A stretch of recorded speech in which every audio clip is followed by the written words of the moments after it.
Good afternoon, and welcome to today's South Talk. My name is Katie McKee, and I'm the director of the Center for the Study of Southern Culture here on the campus of the University of Mississippi in Oxford. But like everything that we do at the center, today's event is the result of a team effort. Special thanks go to Afton Thomas, the Associate Director for Programs, who designs and organizes the South Talk series, and to Rebecca Cleary, our Communications Specialist, who makes sure you know what is happening when.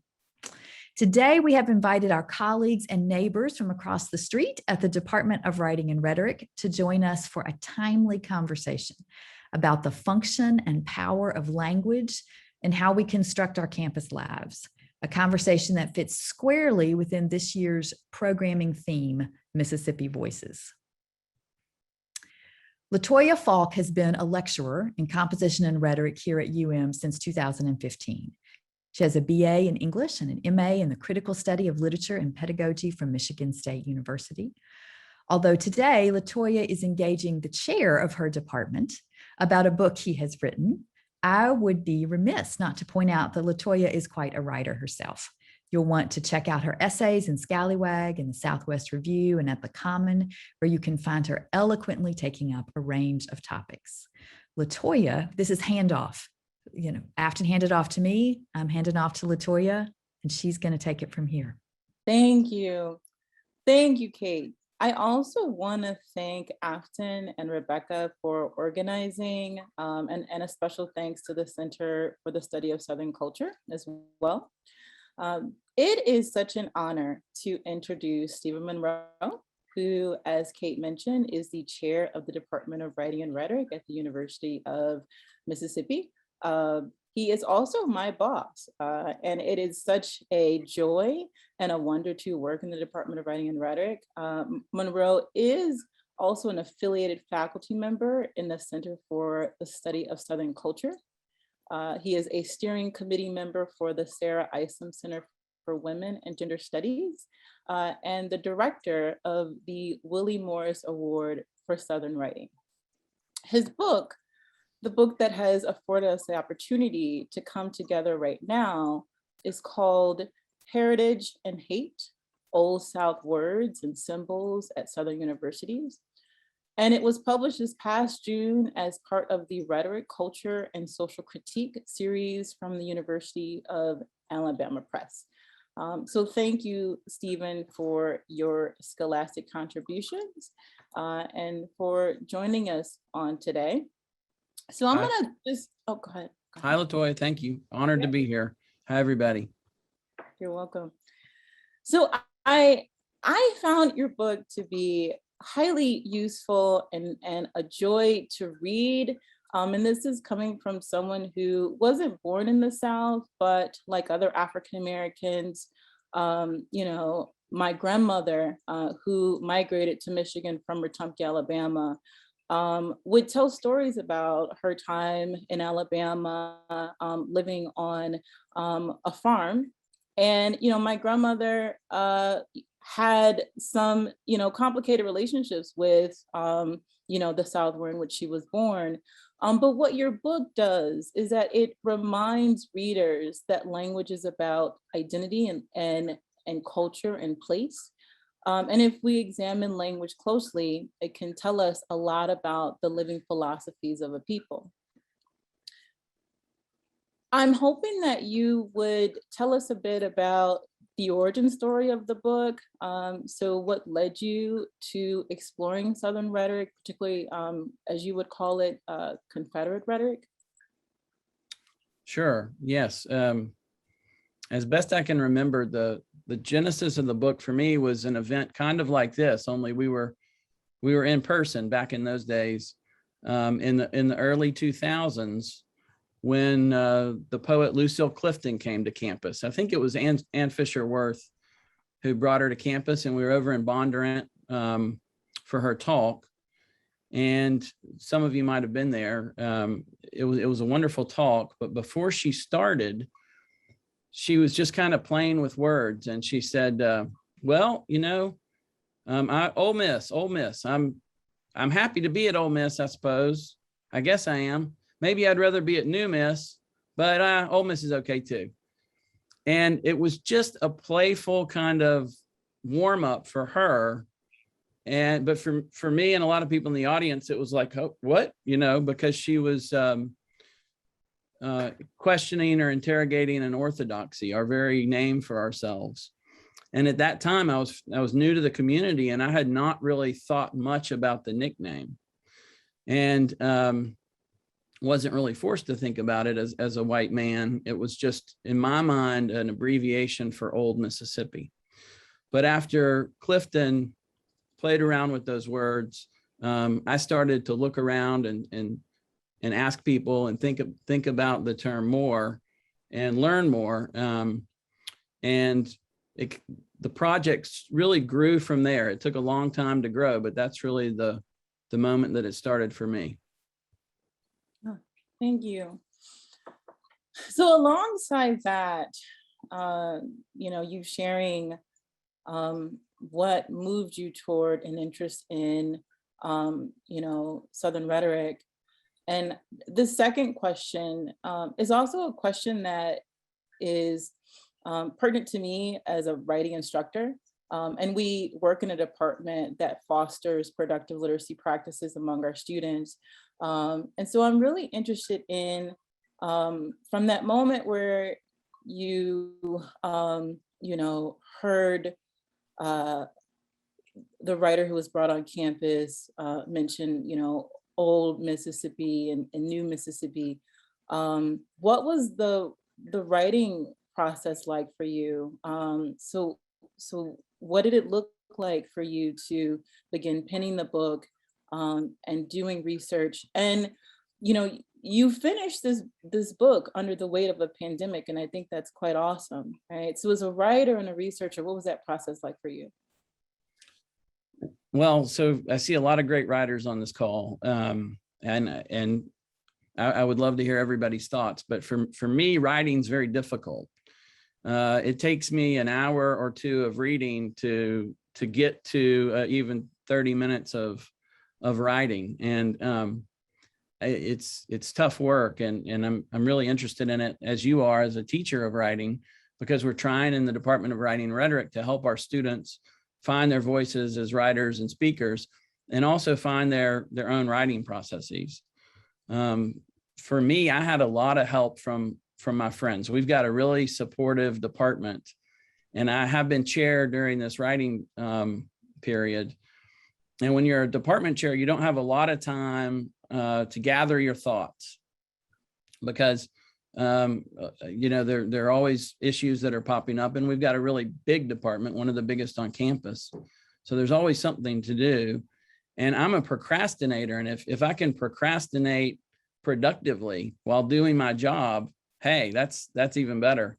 But I had to, trick myself and develop some discipline. And I also had great help from Glenn Shove, who's here, and Joanne Mitchell, and Karen Forget, and everybody else in the department, including LaToya Faulk, who supported me and helped protect my time, but also asked me about the book and gave me some accountability. Oh, well, how's it coming? That helped a lot. And I see Guy and Wendy and Deidre on here too. So I stole time whenever I could, and I wrote on the weekends and in the mornings. But I had a lot of help from my friends. Thank you. All right. So now I want us to kind of get into the nitty gritty of the book, some of the ideas set forth in it, what you examine, and things of that nature. So in your book, what's laid bare are the ever lingering presences of old Southern Confederate words and images, which you say can hide in plain sight. You also say that Confederate rhetoric performs powerful cultural work where establishing a collective identity and language is concerned, but also that Confederate rhetoric, quote unquote, enforce and reinforce a racial order of the Old South. It appears there is a certain kind of dependency in this racial order that is with Southerners even today. So my question is, what was it like for you as a white man to confront this history and confront Confederate rhetoric. And I also wondered what encouraged you to do so?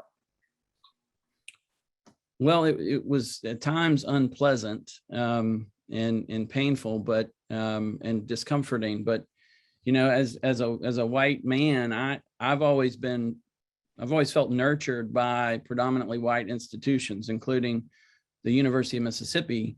So it was much easier for me, especially when compared to the real pain and violence suffered by people of color within the same institutions. I was interested in how words and symbols have contributed to institutionalized racism, and I was curious, and that's really what drove me to the topic. And then I hooked onto that term Ole Miss as a starting point, and in part, I was answering a call from Esau Inouye, a scholar of rhetoric who's just fantastic. And he, in various places, has challenged white scholars to not sit on the sidelines. We don't want to center whiteness, and we want to resist the temptation of any sort of saviorism. But as Esau has said in various ways and in various places, racism is a problem created by white people, and white people need to contribute to the solutions. And too often, I think we push DEI work and scholarly interrogations of racism onto people of color only. So it was a topic that I thought mattered, and that was very interesting to me. I didn't know much about it, and that's why I undertook the project. I spent about 3 years in writing the book, and finished in 2018. And then Dan Waterman, a fabulous editor at the University of Alabama Press, gave me a chance to write the postscript after George Floyd's murder, and I did that as the final piece. If you buy the book, and thank you if you do, it's available at Square Books and at Jamie's store in Water Valley. I would suggest reading that postscript first, because that's the best entrance to the book, in my opinion. Thank you. There's also, and I also wanted to let you know that there's something quite wonderful about the end when you do call white administrators to action and exploring Confederate rhetoric and how it impacts the student body. But there's a question on that I'll ask later on. I didn't know, and it was also insightful to come to the conclusion that others were in my shoes as well. I had heard about the history of the byname Ole Miss, but I did not have the full history of that byname, and your book gives us that history. I also had some of my EDHE students read that first chapter where you're talking about the history of Ole Miss, and there's 21 students in the classroom. Of those 21 students, only 3 of them knew the history of the byname, and those 3 were students of color. And so while the idiom Ole Miss is so ubiquitous in the branding of the school, the history of the phrase actually is not. What do you make of the ways in which the history is hidden from a majority of students at the university? And my other question, which is a caveat to that first one, is what was it like for you to learn the history of Ole Miss and of Emma Meeks and the appeal of Ole Miss in 1897? Yes, it's all there for us to learn, and if you read Charles Eagle's book about the university, it's all there. And Charles Reagan Wilson's been talking about the term for a long time, and Chuck Ross has been vocal about the problematic history of the term, but we do tend to ignore it or downplay it or hide it. And it's that struggle between public history and public relations. and that our institution seems to continually battle. As a white person, I think in those early days when I was here in the community, it was pretty easy for me to not pay attention to it or ignore it. After hearing Lucille Clifton and I began looking around and talking to people about the term, I found that there was a quiet minority of people that avoided using it and altogether. And then there were some people that used it only in an athletic context. And so as a scholar of rhetoric, this was fascinating to me, really important words and symbols that we sometimes avoid. That's a neon sign for importance. But a really important conversation for me was talking to my colleague, Jackie Certain, who most of y'all know Jackie. She was an amazing mentor and advisor and teacher and staff member at the University of Mississippi. And she always kind of told me straight truth, she just spoke truth to me all the time.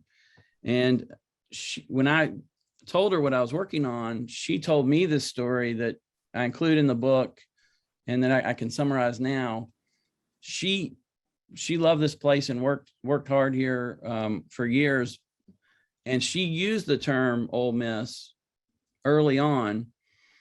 But then in 2014, she ran across the WPA slave narrative or slave interview given by her great-great-grandmother, Polly Cancer Turner, who was an enslaved person here in Lafayette County. And Jackie has had the interview, and when she read it, she saw that her ancestor, in talking about the wife of the owner or her owner, called her Ole Miss several times and said, at this time, Polly Cancer Turner was 100 years old when she gave the interview. And she said, I served my Ole Miss my entire life. And Jackie, I'm getting chills remembering how she told the story. She said it was like a lightning bolt for her. And that day she decided she would never use the term again. And from that point on, referred to this place as the University of Mississippi. For me, it was a really inspiring example because nobody worked harder on behalf of the institution, on behalf of our students.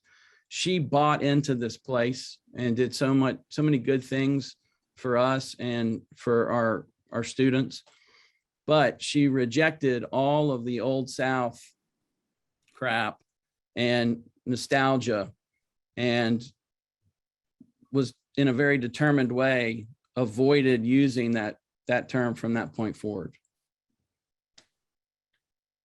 Oh, thanks. Yeah, I had the pleasure of knowing Jackie and witnessing just how she relates to students and just how she was a wonderful asset, not just for like gaining information about the history of the university, but she definitely was one of those people who, she didn't always tell you what you wanted to hear, but she told you straight, and students loved her for it. So thank you for that. All right, so let's talk about sports. We thrive and work in an institution that is known for its sports theatrics or theatrical sports culture. Large crowds of football weekends, massive tailgating parties. There's also the slogan, we might not win the game, but we always win the party. And yet, in the book, Where Sports Reside, one finds, even in sports cheers or songs, that Confederate rhetoric or that Southern tradition of rhetoric that is rooted or in some cases embedded with racist connotations. And you talk about hotty-toddy, for instance. In your conversation about hotty-toddy, you report on 6 specific moments when hotty-toddy was deployed as an act of hatred or an attempt to silence students of color who were protesting racial injustices or racist discourse. Would you be willing to talk a bit about those specific instances that are mentioned in your book? And I also wondered whether or not there's means for Hotty Toddy to be revised or refreshed, excuse me, and if so, in what ways? My ultimate question is, how might the slogan be reinvented, rethought, reiterated, or even repurposed?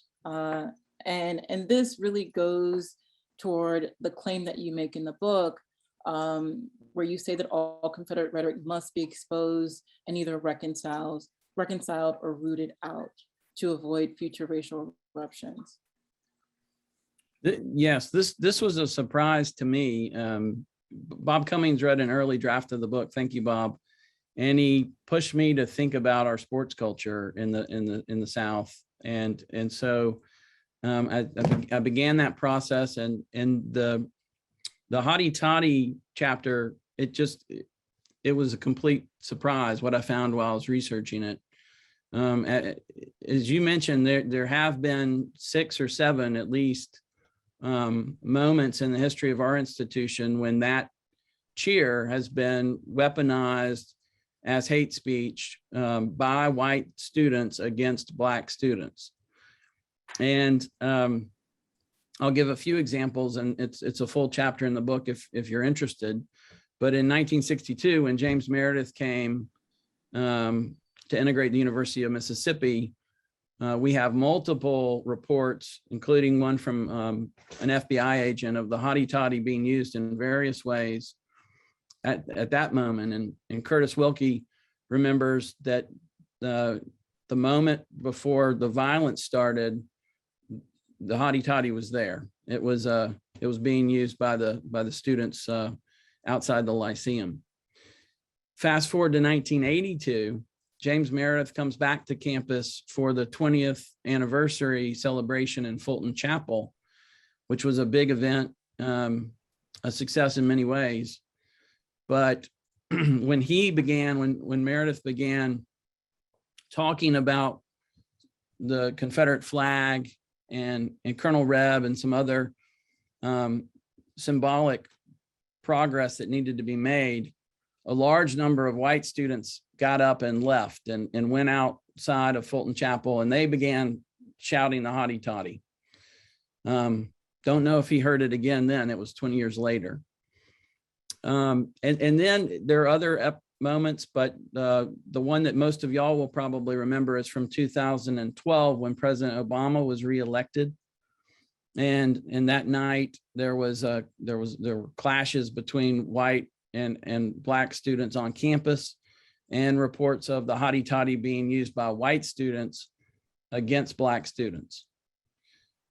So it's fascinating to me. This is a fight song or cheer that, if you break it down, as I do in the chapter, it's basically nonsensical language that we have packed as a community, jam-packed with ideational and emotional meaning. And it can be and has been used in these horrible ways. I talk in the chapter about the positive ways that the Hotty Toddy is used, but that's an incomplete picture. And so I wanted to tell the whole story. Strangely enough, I found, it's not just our university. I found an example or two from other universities in the South. University of Alabama, the Roll Tide chant being weaponized against Black students by white students. At Mizzou, the MIZZOU chant being used in a really big moment during a parade by white students and alumni against Black students. And then I think there are some parallels to at the University of Texas, where they're going through their reckoning right now with the Eyes of Texas fight song. So yes, we have inherited these traditions that are complicated. And for me, the first step is always to look together and examine the truth of the traditions. And then we absolutely need to think about creating new traditions that are wholly positive, in my opinion. But whatever we end up doing as a community, I think looking together at the reality, at the full picture is a really important step.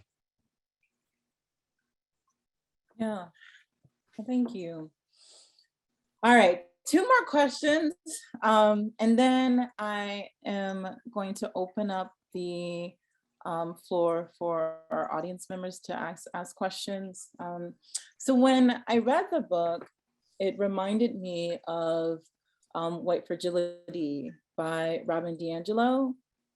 It also reminded me of Rhetorics of Whiteness by Ratcliffe, and a book called White Identity Politics by Ashley Jardina, which all of these are books that I read. And when I was an undergrad, toward the end of my undergraduate studies, I began to do work on whiteness studies. And I do feel like the book is in conversation with those texts in my reading.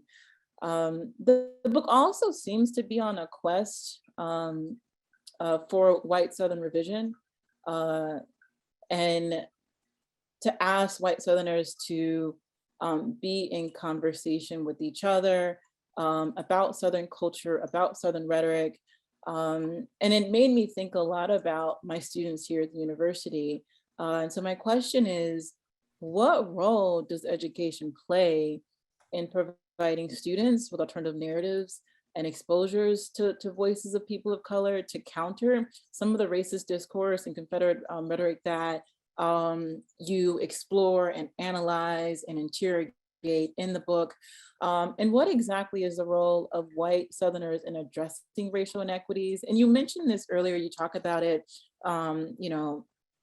earlier when you say, the origins of racism is an origin that whites, need to take responsibility for. So what exactly is the role of the white Southerner in addressing racial inequities, not just on campus, but in the South as a whole? Yeah, and the good news is we have tremendous power as educators to address these problems. And in our universities, especially our big universities like ours, are cultural and social hubs. And so everything that we do here has a fairly dramatic influence on the society at large. As you were asking that question, I was thinking about the microaggressions report from a few years ago that some of our leading sociologists put together.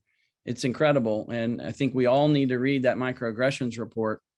When it came out, part of my book is about how we argue about words and symbols. And I spend some time with the microaggressions report because, as you all will remember, when it came out, it itself became a point of contention. And so that, in my opinion, sort of distracted us from the actual report. and it's an amazing trove of student stories. And some of the really important stories there are from white students in exclusively white spaces, like fraternity houses, sorority houses, that kind of thing. And we have to interrupt the racist discourse in those situations if we're to make real and lasting progress. So the other thing I'll mention is on our campus and on other campuses, there are incredible contextualization, reconciliation projects happening. Hillary Green at the University of Alabama has the Hallowed Grounds tour. It's this multimodal online tour of campus, and she also leads student groups around campus. It's amazing. You'll have to check it out. It's called the Hallowed Grounds tour. And then, of course, on our campus, we have fabulous contextualization plaques that were created by our very own community members. And those contextualization plaques are real progress. So I think, as I said before, if there is a huge role for white scholars, white students, white faculty, white staff to play in interrupting some of these very harmful and longstanding traditions. Yes, they're orthodoxies. Yes, it's hard to imagine changing some of them, but they were created by the community in the first place. And so it's work that we all need to do together. That's my position, at least. Thanks. So my last question is about race relations here at the university, but also the ways in which language is used to forge a sense of collectivism. Even in the convocation speech on yesterday with Professor Amy Nzuka-Matatil, there was a mention of family and the University of Mississippi as a joint community forging toward shared outcomes and shared objectives. And so I wonder where you'd like to see the university as it relates to race relations and language collectivism, or the ways in which language is used to forge a collective identity here at our university. And you don't have to stick with our university. You're welcome to move across other universities, because the book does in fact talk about more than just the University of Mississippi. It talks about other Southern institutions. But where would you like to see the University of Mississippi in, say, the next 10 years or 20 years even? Well, first of all, that metaphor of family is so rich and complex, and it's used in so many different ways. I spent some time in the book looking at how a former chancellor used it in a certain situation. And that's something we need to think about. If we are a family, how are we treating each other? And living up to our ideals is certainly progress that we need to make over the next few decades. I'm optimistic. Real progress has been made. There's a lot more to do, but this is a very conservative institution full of really progressive people. And we have the power to make things better. I'll say, after studying the history of some of these arguments and contestations, I think we need to work more actively during moments of quietude.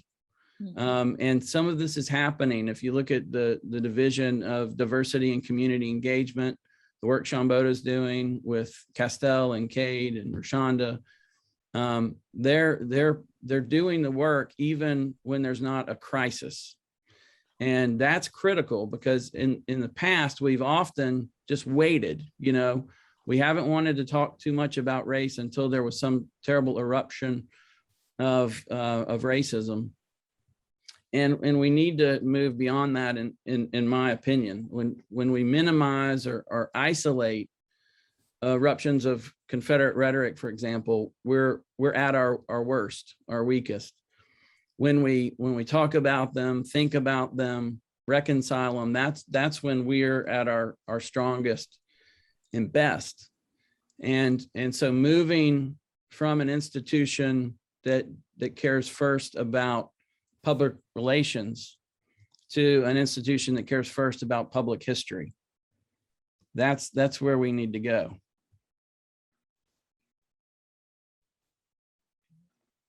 Well, thank you, Stephen.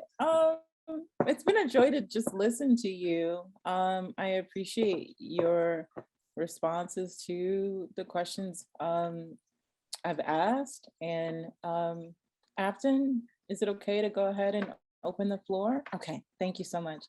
All right, so let's see. So if you've got a question for our audience, please just go ahead and type your question into the chat box now. And if your only option is to send to me, that is okay. I'm a good copy and paster, and I can send it over to LaToya. All right, so we've got a question from Elizabeth. and she's interested in reactions and responses to the book, and whether or not there were things in the book that surprised, and I'm assuming Elizabeth is mentioning that surprised readers, or that, yeah. There are QR codes. It's actually two parts. So reactions and responses to your book that you personally experienced, but then also any reactions or responses, not necessarily personal, that surprised you, that you didn't anticipate.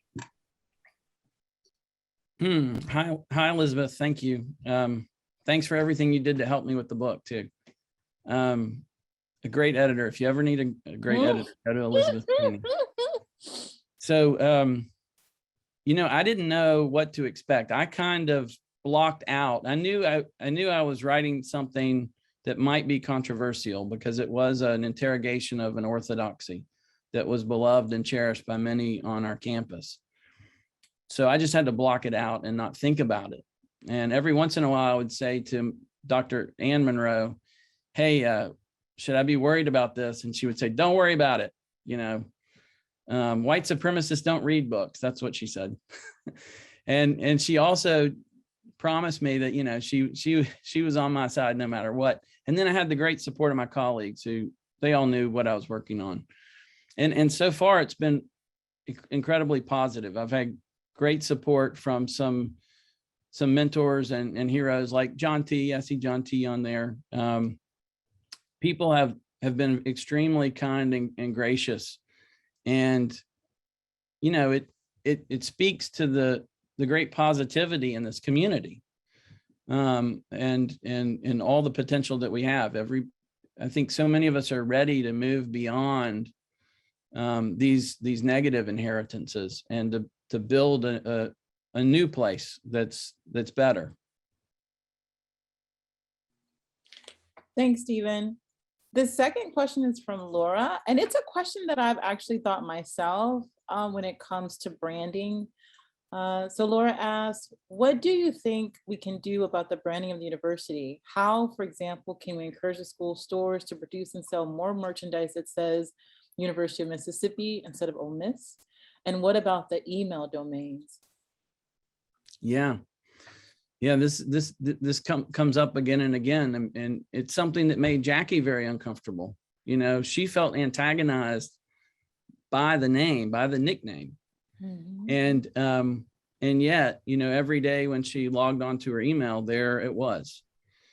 It's a real problem. And I understand some people's concern for the brand. It's very difficult to build a recognizable brand that's worth however many hundreds of millions or billions of dollars. And this brand has been built. It sort of went viral on its own. It started, as you'll see in the book, with Elma Meek in 1897, and just went absolutely viral. Now, the campus was only about 800 people at that time, and they weren't on Snapchat. It just sort of went viral by word of mouth. But it did, and it is a recognizable brand name. I will say, though, that the people that are worried about the financial aspect of change or progress, there are probably profits to be made in rebranding. And Billy and I talked about this the other day. I, for one, I don't wear anything that says Ole Miss on it. I would love to have more. I'm proud of our institution. I love the place. I would like to have more stuff to wear. And so I think there are a lot of people in that situation. But I'm not, that's my opinion. I am in the meantime, I've just got a few things that have the University of Mississippi there. Yeah, I think it's important to also know that there's a market there. There are people, buyers who are looking for that merchandise. I know I am, and I'm aware of others who are in the same boat, who are like roaming through Walmart, right? Or the bookstore, like, how can I find something that just says University of Mississippi, right? There's another question, and this actually is a follow-up to the question that you just answered, Stephen. It says, this book is a significant one. What do we need to do to get our own to read this? Our own meaning the chancellor, administrators, athletic coaches, and faculty and students. I'm not good at this. I don't know. I'm not a very good promoter, but I'm really grateful for events like this. And Castell and Rashonda are putting together a little series where students and faculty and staff who are interested in the book will read it together. And I can't wait. I'll be there and to talk about the book. If any of you buy the book, I will walk over to your office and sign it. That's really the only promotional strategy I can think of. But thank you for the question, and thank you for thinking that more people need to read it. Yeah, and having my students read that chapter, I think they got a lot from it. Many of them were shocked, but they were also grateful for having that history in their belt. And I think that's important as well. Yeah. The next question is from Daniel. And Daniel writes, what are effective strategies for having those difficult community conversations about campus traditions or culture during moments of quietude, as you mentioned? I teach at a small college in North Carolina that is exploring its history. And as expected, we found challenging truths we have to confront. How have you or others at the University of Mississippi found to have the conversations with alumni and extended community members? Yes, I think interpersonal relationships are incredibly important. Another story that I spend a lot of time with in the book is one written by Ralph Eubanks. And it's his story of coming to the University of Mississippi in 1974 as a first-year student.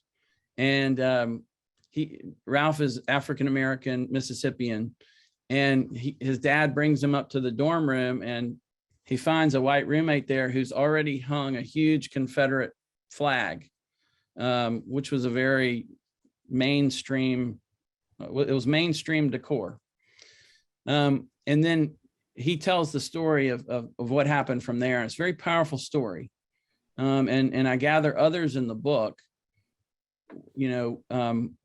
interpersonal relationships can absolutely interrupt Confederate rhetoric and other aspects of racism. I would point to the Winter Institute, which got its start on our campus, and they have all these wonderful models for community discussions. And in our own Division of Diversity and Community Engagement, they're building on that legacy and doing a lot of great discussions and roundtables. The Longest Table is a really great example. Getting people together across various barriers is key. I'm not an expert in it, but there's a lot to learn from the people that are and that are practicing this kind of very, very positive community building. Thanks, Stephen. This is a good question. It's from John, and it reads, I recall that at the close of Dan Jones's tenure, he invited the historian Edward Ayers and others to survey our campus, to look at our symbols and messaging and make recommendations about how to tell our story going forward. Do you know what has become of that report and of its recommendations? So yes, I take a whole chapter to tell that story, and it's fascinating. And it was different than I remembered it. As I laid out the timeline, it was wild, some of the things that happened. And if you'll remember along the way there was a full Fire Dan Jones movement with a hashtag and a big public petition that was online that wanted to fire Dan Jones.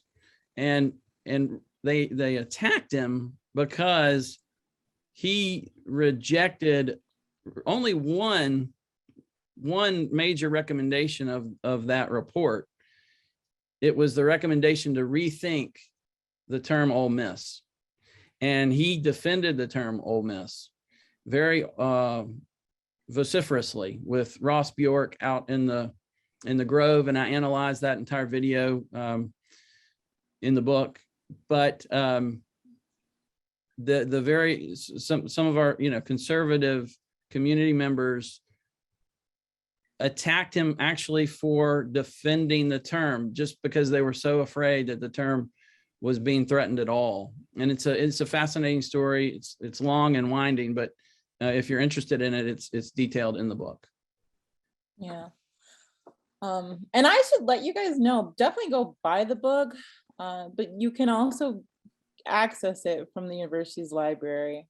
There's an ebook version of it on the library, and you can download chapters, but buy the book, but you can also check it out via the university library.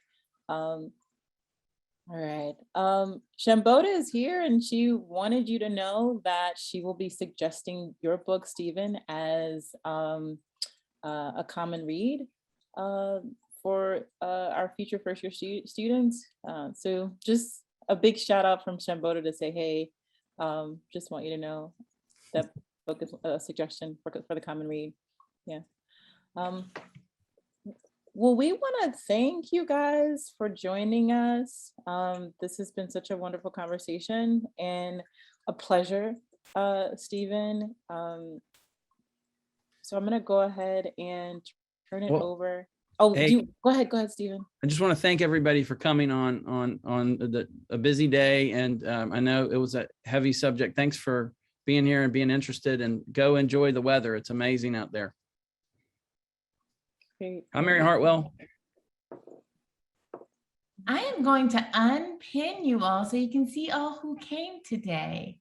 Let's see if you can, wait, look, there we go. Did it change anything for you? You can change your view, your gallery view, and see all the faces too. That's up in your top right-hand corner. Thank you all for joining us.